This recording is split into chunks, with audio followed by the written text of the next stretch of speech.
Good evening. I'm Spot On Weather meteorologist Matthew Euler. Welcome to the weather map discussion for Thursday, 18 August 2022. Starting off with the current satellite and radar. Generally what we have going on across the United States, not much change from 24 hours ago. We do have generally a stalled out frontal boundary along the deep south. We have showers and thunderstorms extending from parts of southeastern Georgia into Florida and then westward, especially across Louisiana along Interstate 10, back to the Houston area, southeastern Texas in general.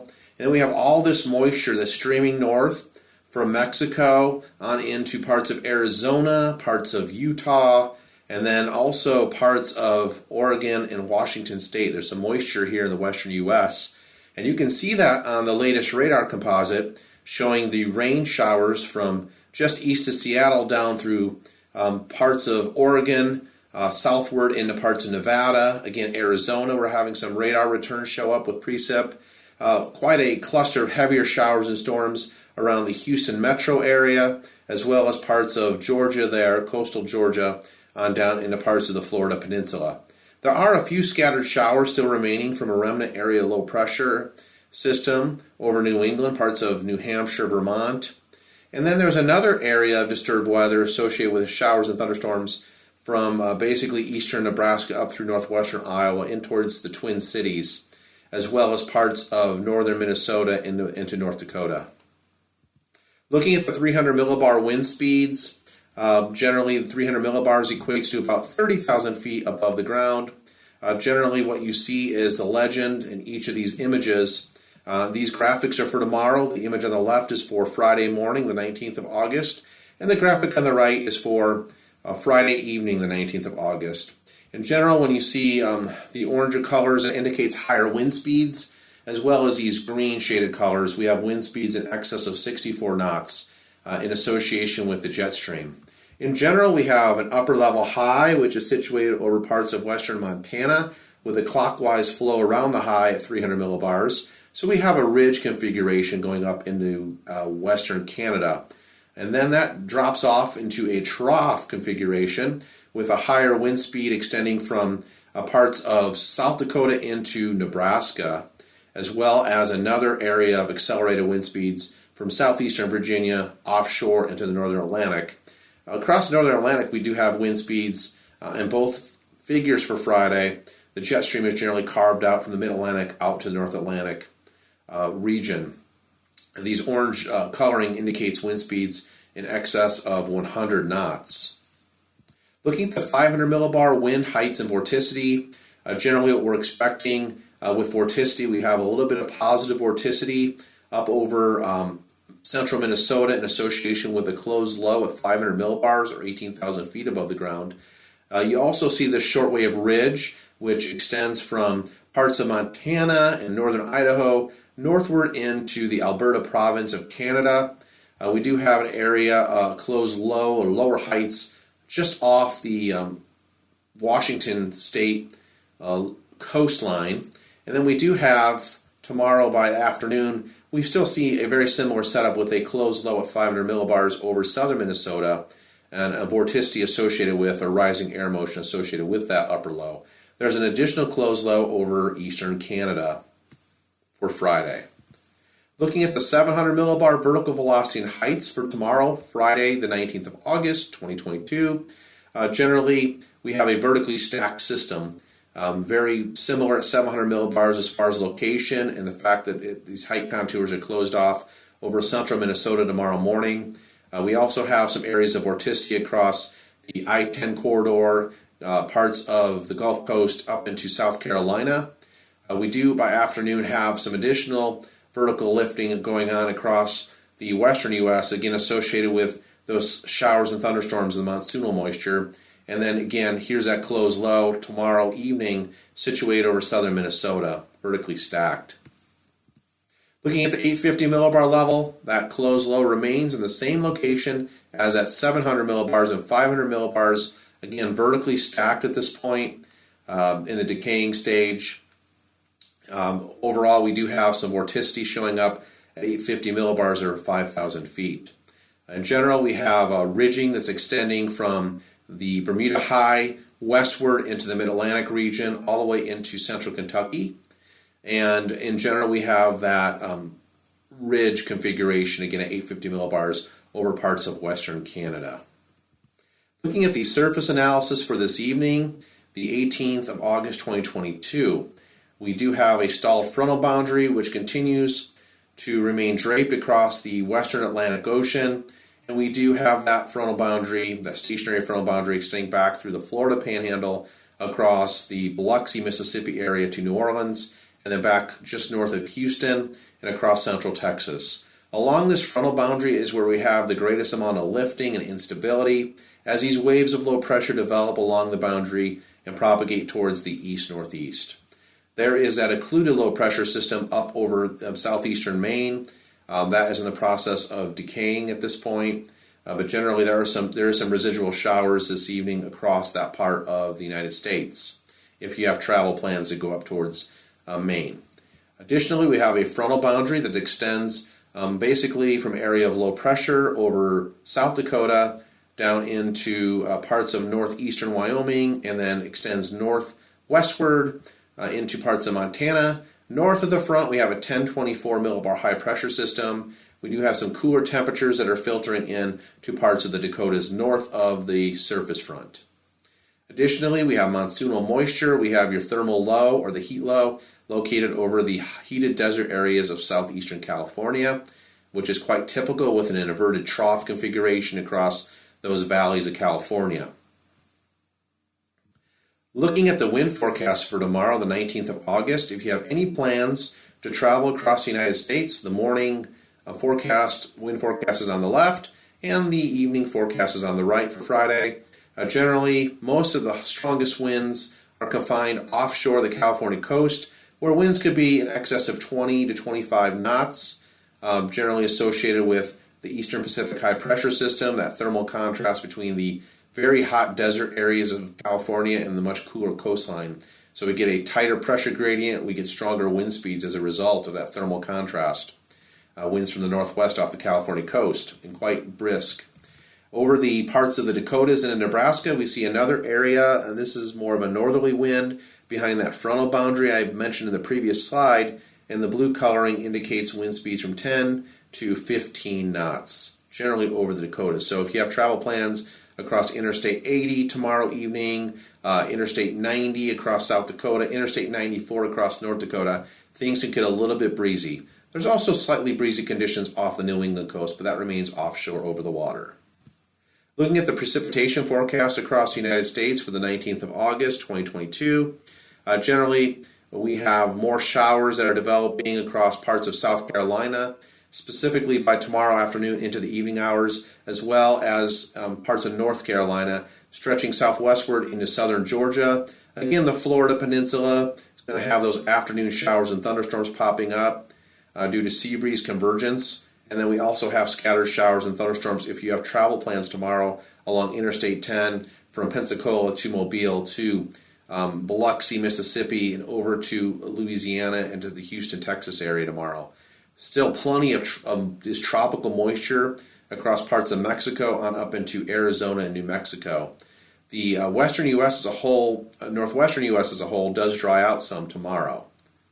And then there's another area of rain across Minnesota associated with that decaying wave of low pressure.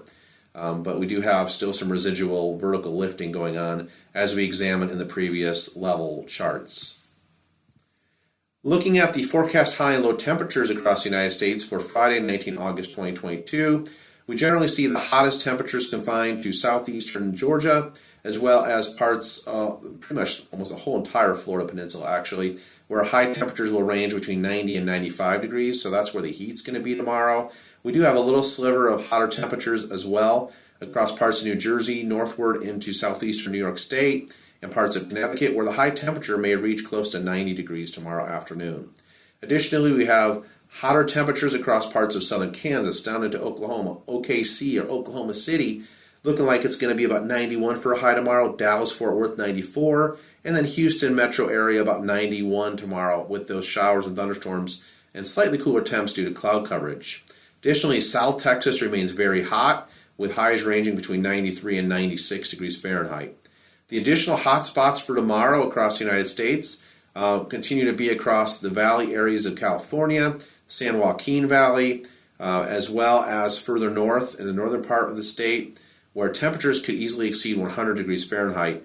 And then eastern Washington state seems to be the next hot spot, where temperatures could be on the order of 100 to 103 degrees Fahrenheit tomorrow for highs. Cooler temperatures tomorrow are going to be again across the northern plains from the eastern Dakotas into parts of Minnesota, northern Iowa, northern Nebraska, as well as parts of Wisconsin, northwestern Wisconsin in particularly, where you have highs generally in the 70s in this area.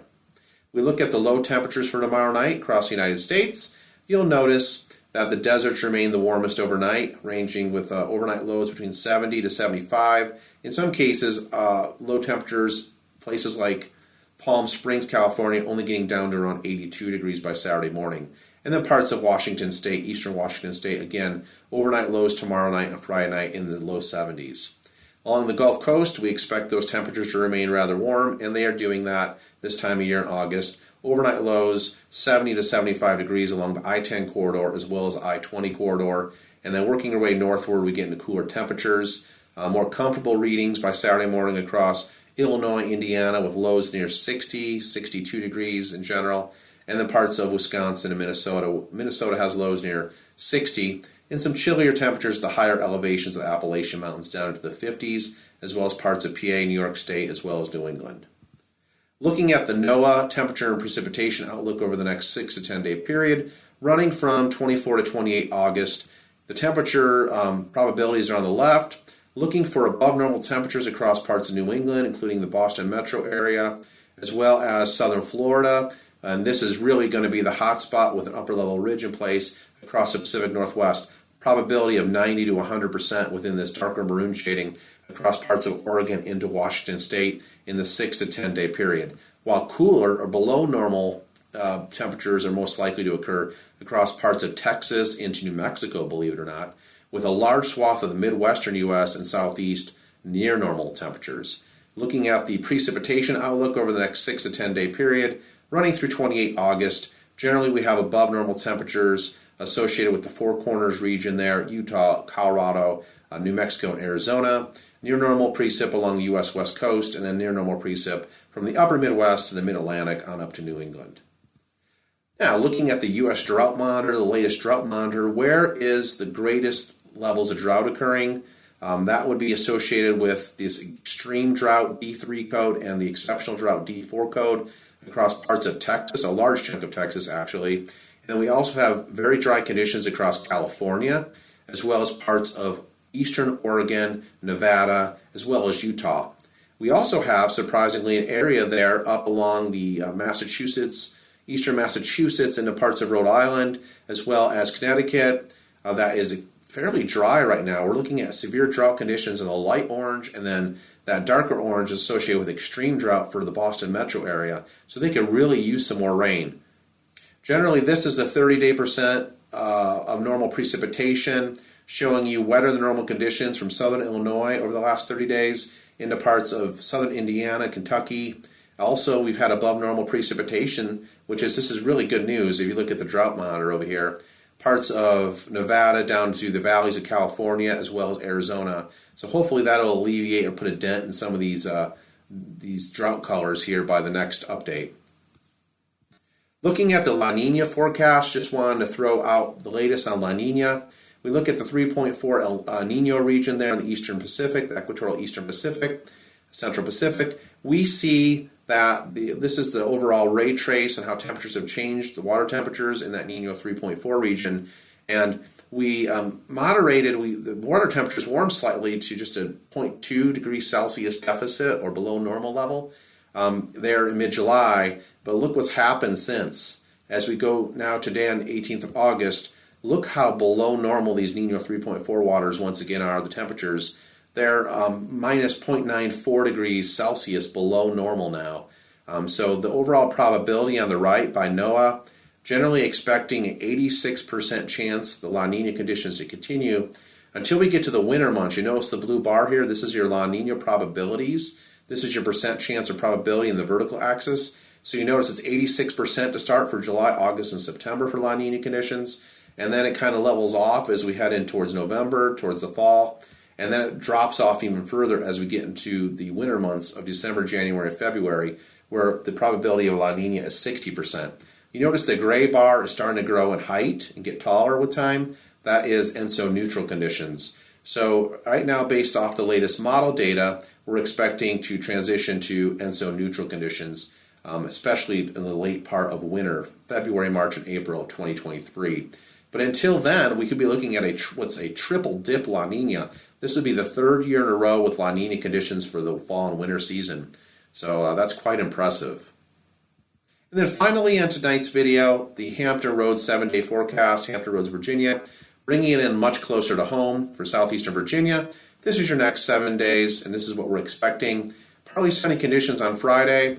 Could see some showers and thunderstorms overnight Friday night. More scattered storms Saturday and Sunday for the upcoming weekend. This is in association with a warm front lifting north, as well as an area of low pressure and mid-level disturbance moving in. And then we also have some scattered PM thunderstorms again on Monday. Conditions generally dry out a little bit now next Tuesday to Thursday. We're expecting partly cloudy to mostly cloudy conditions. Overall, the temperatures remain fairly steady over the next 7 days across southeastern Virginia and the Hampton Roads area. High temperatures in the lower to middle 80s primarily, with overnight lows ranging from 70 to 73 degrees Fahrenheit. All right, that wraps up tonight's weather map discussion and a discussion on the forecast for Friday, 19 August 2022. Certainly hope you enjoy these presentations, and looking forward to presenting more of this in the days to come. Until next time, take care, everybody, and God bless you.